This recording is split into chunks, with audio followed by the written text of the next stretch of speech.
मंगलवार के दिन आने वाले प्रदोष व्रत को मंगल प्रदोष या भौम प्रदोष कहते हैं। इसकी कथा इस प्रकार है। एक नगर में एक वृद्धा रहती थी। उसका एक ही पुत्र था। वृद्धा की हनुमान जी पर गहरी आस्था थी। वह प्रत्येक मंगलवार को नियम पूर्वक व्रत रखकर हनुमान जी की आराधना किया करती थी। एक बार हनुमान जी ने उसकी श्रद्धा की परीक्षा लेने की सोची।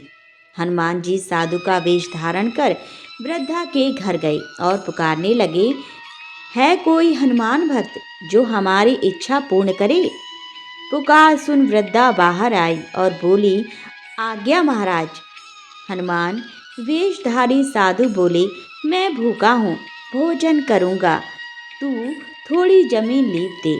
वृद्धा दुविधा में पड़ गई। अंततः हाथ जोड़कर बोली, महाराज, लीपने और मिट्टी खोदने के अतिरिक्त आप कोई दूसरी आज्ञा दें, मैं अवश्य पूर्ण करूँगी।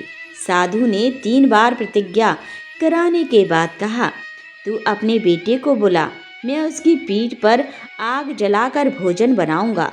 यह सुनकर वृद्धा घबरा गई, परंतु वह प्रतिज्ञाबद्ध थी। उसने अपने पुत्र को बुलाकर साधु के सुपुर्द कर दिया। वेशधारी साधु हनुमान जी ने वृद्धा के हाथों से ही उसके पुत्र को पेट के बल लिटवाया और उसकी पीठ पर आग जलवाई।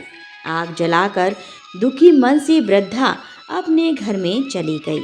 इधर भोजन बनाकर साधु ने वृद्धा को बुलाकर कहा, तुम अपने पुत्र को पुकारो ताकि वह भी आकर भोग लगा ले। इस पर वृद्धा बोली, उसका नाम लेकर मुझे और कष्ट ना पहुंचाओ। लेकिन जब साधु महाराज नहीं माने तो वृद्धा ने अपने पुत्र को आवाज लगाई। अपने पुत्र को जीवित देख वृद्धा को बहुत आश्चर्य हुआ और वह साधु के चरणों में गिर पड़ी। हनुमान जी अपने वास्तविक रूप में प्रकट हुई और वृद्धा को भक्ति का आशीर्वाद दिया। तो प्रेम से बोलिए, श्री बजरंगबली की जय, हनुमान जी की जय, बोलो भगवान शिव शंकर, माँ पार्वती की जय। पूर्व काल में एक पुत्रवती ब्राह्मणी थी। उसके 2 पुत्र थे। वह ब्राह्मणी बहुत निर्धन थी। देवयोग से उसे एक दिन महर्षि शांडिल्य के दर्शन हुए। महर्षि के मुख से प्रदोष व्रत में शिव पूजन की महिमा सुनकर उस ब्राह्मणी ने ऋषि से पूजन की विधि पूछी। उसकी श्रद्धा और आग्रह से ऋषि ने उस ब्राह्मणी को शिव पूजन का उपयुक्त विधान बतलाया और उस ब्राह्मणी से कहा, तुम अपने दोनों पुत्रों से शिव की पूजा कराओ। इस व्रत के प्रभाव से तुम्हें 1 वर्ष के पश्चात पूर्ण सिद्धि प्राप्त होगी। उस ब्राह्मणी ने महर्षि शांडिल्य के वचन सुनकर अपने बालकों के सहित नतमस्तक होकर मुनि के चरणों में प्रणाम किया और बोली, हे ब्राह्मण, आज मैं आपके दर्शन से धन्य हो गई हूँ। मेरे ये दोनों कुमार आपकी शरण में हैं। यह शुचिव्रत मेरा पुत्र है और यह राजसूत मेरा धर्म पुत्र है। ये दोनों बालक आपके सेवक हैं। आप मेरा उद्धार कीजिए। उस ब्राह्मणी को शरणागत जानकर मुनि ने मधुर वचनों द्वारा दोनों कुमारों को शिवजी की आराधना विधि बताई। तदंतर वे दोनों बालक और ब्राह्मणी मुनि को प्रणाम कर शिव मंदिर में चले गए। उस दिन से वे दोनों बालक मुनि के कथना अनुसार नियम पूर्वक प्रदोष काल में शिव जी की आराधना करने लगे। पूजा करते हुए उन दोनों को 4 महीने बीत गए। एक दिन राजसूत की अनुपस्थिति में शुचिव्रत स्नान करने नदी किनारे चला गया और जल क्रीड़ा करने लगा। संयोग से उसी समय उसे नदी की तलहटी में चमकता हुआ धन का बहुत बड़ा कलश दिखाई पड़ा। उस धन पूरित कलश को देखकर शुचिव्रत बहुत ही प्रसन्न हुआ। वह उस कलश को सिर पर रखकर ले आया।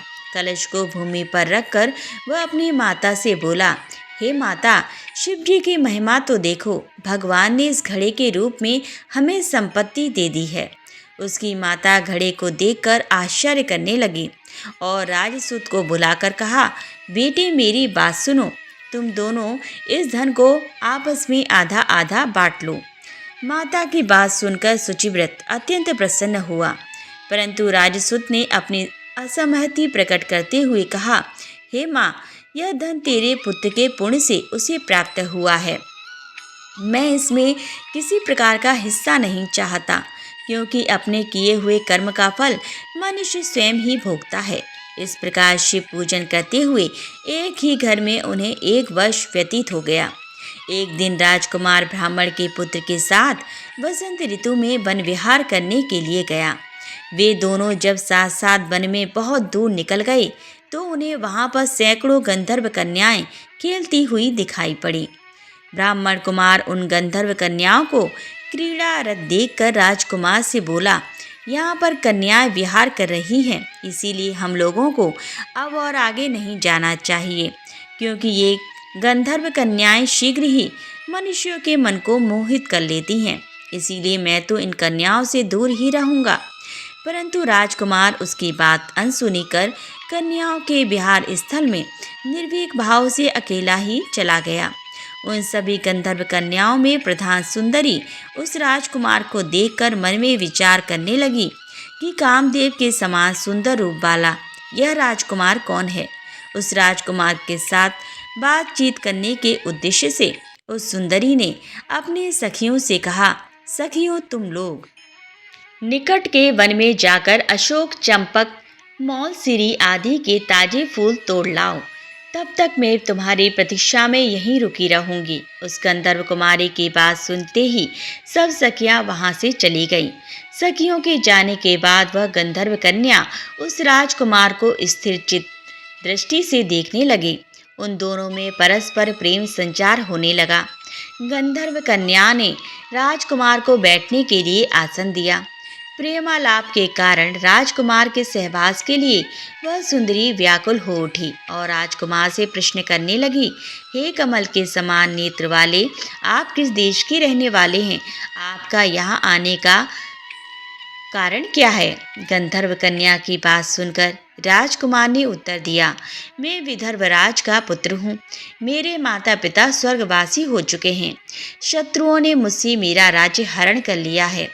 राजकुमार ने अपना परिचय देखकर उस गंधर्व कन्या से पूछा, आप कौन हैं? किसकी पुत्री हैं?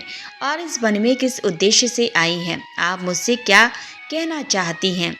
राजकुमार की बात सुनकर गंधर्व कन्या ने कहा, मैं विद्रविक नामक गंधर्व की पुत्री अंशुमति हूँ। मैं आपको देखकर आपसे बातचीत करने के लिए ही यहाँ पर सखियों का साथ छोड़कर रह गई हूँ। मैं गान विद्या में निपुण हूँ। मेरे गाने पर सभी देवांगनाएं रीझ जाती हैं। मैं चाहती हूँ कि आपका और मेरा सर्वदा प्रेम बना रहे। इतनी बात कहकर उस गंधर्व कन्या ने अपने गले का बहुमूल्य मुक्ताहार राजकुमार के गले में डाल दिया। वह हार उन दोनों के प्रेम का प्रतीक बन गया। इसके पश्चात राजकुमार ने उस कन्या से कहा, हे सुंदरी, तुमने जो कुछ कहा है वह नित्य है, लेकिन आप राज्य विहीन राजकुमार के पास कैसे रह सकेंगी? आप अपने पिता की अनुमति लिए बिना मेरे साथ कैसे चल सकेंगी? राजकुमार की बात पर वह कन्या मुस्कुराकर कहने लगी, जो कुछ भी हो, मैं अपनी इच्छा से आपका वरण करूंगी। अब आप परसों प्रातःकाल यहाँ पर आइएगा। मेरी बात कभी झूठी नहीं हो सकती। गंधर्व कन्या ऐसा कहकर पुनः अपनी सखियों के पास चली गई। इधर वह राजकुमार भी शुचिव्रत के पास जा पहुंचा और उसने अपना सारा वृत्तांत कह सुनाया। इसके बाद वे दोनों घर को लौट गए। घर पहुंचकर उन दोनों ने ब्राह्मणी से सब हाल कहा, जिसे सुनकर वह ब्राह्मणी भी हर्षित हुई। गंधर्व कन्या द्वारा निश्चित किए गए दिन वह राजकुमार शुचिव्रत के साथ उसी वन में पहुंचा। वहां पहुंचकर उन लोगों ने देखा गंधर्वराज ने उन दोनों कुमारों का अभिनंदन करके उन्हें सुंदर आसन पर बिठाया और राजकुमार से कहा, मैं परसों कैलाशपुरी को गया था। वहाँ पर भगवान शंकर पार्वती के साथ विराजमान थे। उन्होंने मुझे अपने पास बुलाकर कहा, पृथ्वी पर राज्यच्युत होकर धर्मगुप्त नामक राजकुमार घूम रहा है। शत्रुओं ने उसके वंश को नष्ट भ्रष्ट कर दिया है। वह कुमार सदा ही भक्ति पूर्वक मेरी सेवा किया करता है, इसलिए तुम उसकी सहायता करो, जिससे वह अपने शत्रुओं पर विजय प्राप्त कर सके। इसीलिए मैं भगवान शिव जी की आज्ञा से अपनी पुत्री अंशुमति आपको सौंपता हूँ। मैं शत्रुओं के हाथ में गए हुए आपके राज्य को वापस दिला दूंगा। आप इस कन्या के साथ 10,000 वर्षों तक सुख भोग कर शिवलोक को चले जाएंगे। शिवलोक में जाने पर भी मेरी पुत्री इसी शरीर से आपके साथ रहेगी। इतना कहकर गंधर्व ने अपनी पुत्री का विवाह राजकुमार के साथ कर दिया। दहेज में अनेक बहुमूल्य रत्न, वस्त्र, रथ आदि प्रदान किए। इसके अतिरिक्त दास दासियां तथा शत्रुओं पर विजय पाने के लिए गंधर्वों की चतुरंगणी सेना भी दी। राजकुमार ने गंधर्वों की सहायता से शत्रुओं को नष्ट कर दिया और वह अपने नगर में प्रविष्ट हुआ। मंत्रियों ने राजकुमार को सिंहासन पर बैठाकर उसका राज्याभिषेक किया। अब वह राजकुमार राज सुख भोगने लगा। जिस दरिद्र ब्राह्मणी ने उसका पालन पोषण किया था, उसे ही राजमाता के पद पर आसीन किया। वह शुचिव्रत ही उसका छोटा भाई बना। इस प्रकार प्रदोष व्रत में शिव पूजन के प्रभाव से वह राजकुमार दुर्लभ पद को प्राप्त हुआ। जो मनुष्य प्रदोष काल में अथवा नित्य ही इस कथा को श्रवण करता है, वह निश्चय ही सभी कष्टों से मुक्त हो जाता है और अंत में वह परम पद का अधिकारी बनता है। तो बोलिए भगवान शिव शंकर माँ पार्वती की जय। हर हर महादेव। शीश गंग अर्धांग पार्वती सदा विराजत कैलाशी। नंदी भृंगी नृत्य करत हैं धरत ध्यान सुर सुख राशि।